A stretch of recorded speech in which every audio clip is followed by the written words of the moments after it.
వేసవికాలం ఆరంభంలోనూ ఎండలు అదరగొడుతున్నాయి. మొత్తానికైతే మాత్రం ఉమ్మడి జిల్లా వ్యాప్తంగా ఉదయం 8కి ఎండ తీవ్ర స్థాయిలో వస్తుంది. మొత్తానికైతే మాత్రం 10 గంటల ఉదయం 8 నుంచి 10 గంటల వరకు చూసుకుంటే కనుక 35 డిగ్రీల వరకు ఎండ నమోదవుతోంది. మరోవైపు చూసుకుంటే 10 దాటిన తర్వాత కనుక చూస్తే మాత్రం 40 డిగ్రీల వరకు కూడా వస్తుండడంతో ఇంట్లో ప్రజలు ఉండలేక బయటికి రాలేక అవస్థపడుతున్న నేపథ్యం ఉంది. మరోవైపు మాత్రం ఈ ఎండ వేడి నుంచి తట్టుకునే విధంగా జిల్లా వైద్యాధికారి మాత్రం అంటే జిల్లా ప్రజలకు పలు సూచనలు చేస్తున్నారు. మొత్తానికైతే మనతో పాటు జిల్లా వైద్యాధికారి మాలతి మనతో పాటు మనం మాట్లాడు చూద్దాం. మేడం నమస్తే మేడం. ఒకసారి ఈ ఎండలకు సంబంధించినటువంటి జిల్లా ప్రజలకు మీరు ఎలాంటి సలహాలు ఇస్తున్నారు?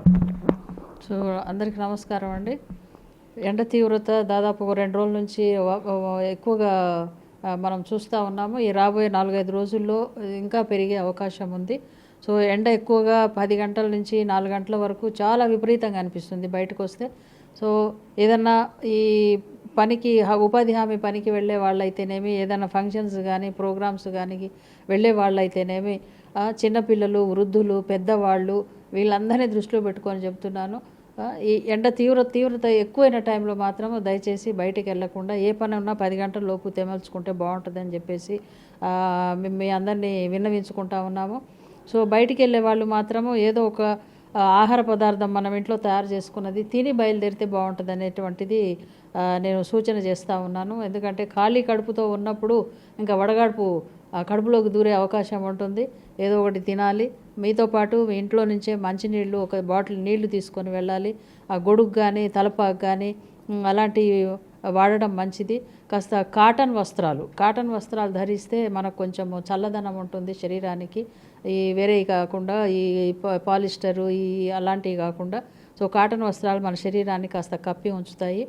ఏదో ఒక నీళ్లు కానీ లేకపోతే ఫ్రూట్ జ్యూసెస్ కానీ లేకపోతే పళ్ళు, కొన్ని నీరు ఎక్కువ ఉన్న పళ్ళు అంటే ఈ పుచ్చకాయలు కానీ లేకపోతే మన ఆరెంజెస్, గ్రేప్స్, కర్బూజా అలాంటి నీరు ఎక్కువ ఉన్న పళ్ళు, అలాంటి పళ్ళు తిన్నప్పుడు ఏమవుతుందంటే చెమట రూపంలో ఎండగా గాడుపు తగిలి మన శరీరంలో ఉన్నటువంటి నీరు ఇంకిపోయే అవకాశం ఉంటుంది. దాంతో కళ్ళు తిరగడము, కండరాల్లో నొప్పులు, తర్వాత జాయింట్స్లో నొప్పులు, జ్వరం వచ్చినట్టు అనిపించడము, నాలుక పిడచగట్టుకొని పోవడము, ఇలాంటి లక్షణాలన్నీ వడదెబ్బతో కలిగే లక్షణాలు. కాబట్టి ఈ నీరు ఎక్కువ కలిగినటువంటి ఫ్రూట్స్ లేకపోతే మనతో పాటు తీసుకున్నటువంటి స్వచ్ఛమైన నీరు, ఫ్రూట్ జ్యూసెస్ ఇవి తీసుకుంటే మన శరీరంలో నుంచి ఖర్చు అయినటువంటి ఎలక్ట్రోలైట్స్ బ్యాలెన్స్ అయ్యి మనకి ఈ పై లక్షణాలు ఏమీ లేకుండా ఉంటాయి. అంతే తప్ప కాఫీలు, టీలు, ఈ మత్తు పదార్థాలు అలాంటివి ఎక్కువగా తీసుకోకూడదని చెప్పేసి మరీ కోరుకుంటా ఉన్నాను. ఖమ్మం జిల్లా వ్యాప్తంగా ఉన్నటువంటి పిహెచ్సి సెంటర్లో కావచ్చు, వైద్య ఆరోగ్య శాఖకు సంబంధించిన వాటిలో కానీ ఎన్ని హెల్త్ అంటే సెంటర్స్ ఏర్పాటు చేస్తున్నారు వీటి వరకు సంబంధించిన ఏమన్నా? సో ప్రతి ప్రైమరీ ఆరోగ్య కేంద్రంలో, అర్బన్ హెల్త్ సెంటర్స్లో హెల్త్ అండ్ వెల్నెస్ సెంటర్స్ ఉన్నాయి. మన ఖమ్మంలో దాదాపు 161. ప్రతి చోట కూడా ఈ ఓఆర్ఎస్ ద్రావణం అనేది అందుబాటులో ఉంది. ఈ ఓఆర్ఎస్ ద్రావణము ప్రతి ఆశాకు కూడా ఇన్స్ట్రక్షన్స్ ఇస్తాము.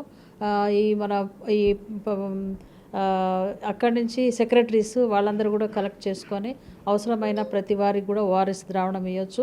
ఓఆర్ఎస్ ద్రావణం ఒకవేళ వెంటనే మన చేతికి అందకపోతే నేను చెప్పిన పై లక్షణాలు ఏమన్నా అనిపిస్తే నీళ్ళల్లో కొంచెం ఉప్పు, షుగరు వేసుకొని వెంటనే తాగేస్తే ఈ యొక్క వడగాడ్పు నుంచి మనల్ని మనము రక్షించుకున్న వాళ్ళం అవుతాం.